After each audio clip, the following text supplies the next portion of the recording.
Portland, listen up! Today in the Rose City, the state digs into a sketchy police funding petition. The county probes heat deaths after that scorcher, and Stephen Colbert's final bit got CBS slapped with a lawsuit. Plus, Labour drama at Disability Rights Oregon, the Chamber trying to tug City Hall to a $350 schmooze fest, a doom metal homecoming that actually slaps, and a new downtown plaza honouring a drag legend.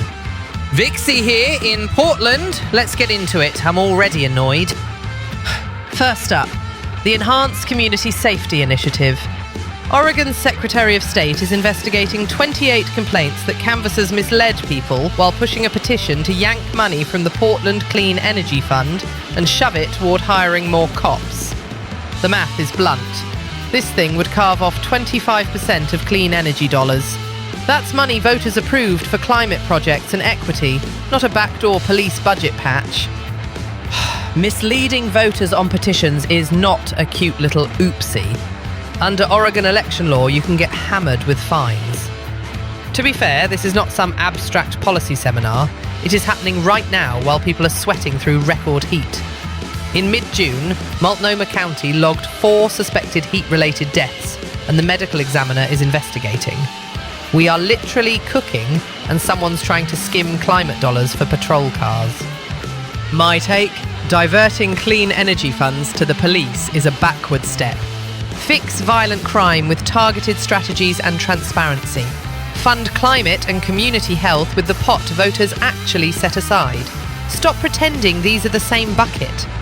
And while we're here, hydrate, check on your neighbours, and keep an eye on cooling centres.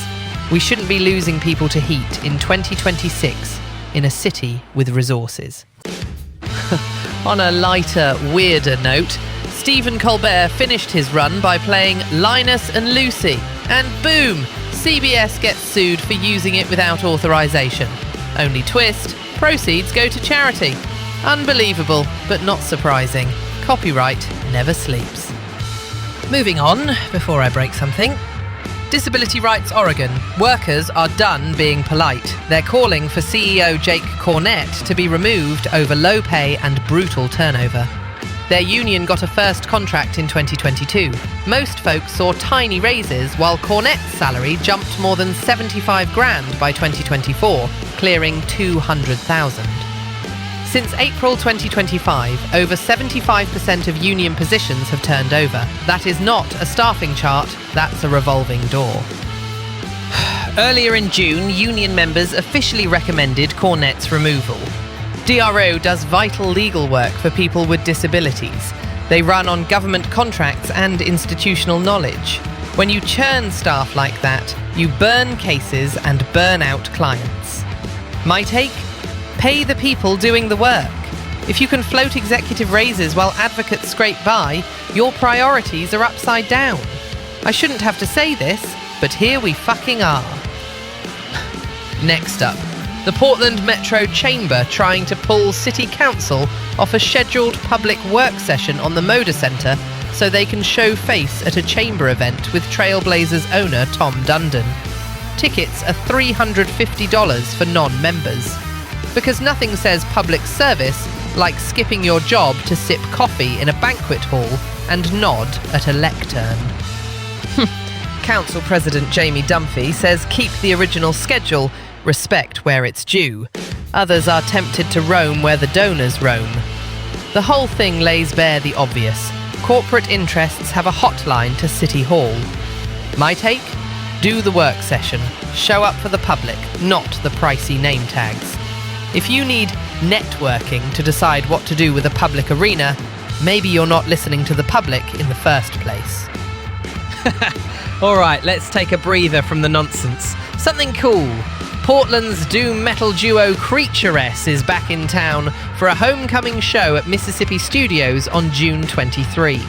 Jess Hamlin and Joe Sendejo call their sound Cave Doom. Think doom metal soaked in the Pacific and shot through with folk and shoegaze. They even recorded ambiances inside Falls Creek Cave in Washington. That raw hush before the riff, you can feel the rock press in. They dropped singles and a self-titled full-length in 2024, Now they're working on a new album and bringing it home. Themes of suffering and healing with a queer resonance that cuts through the usual metal chest thumping.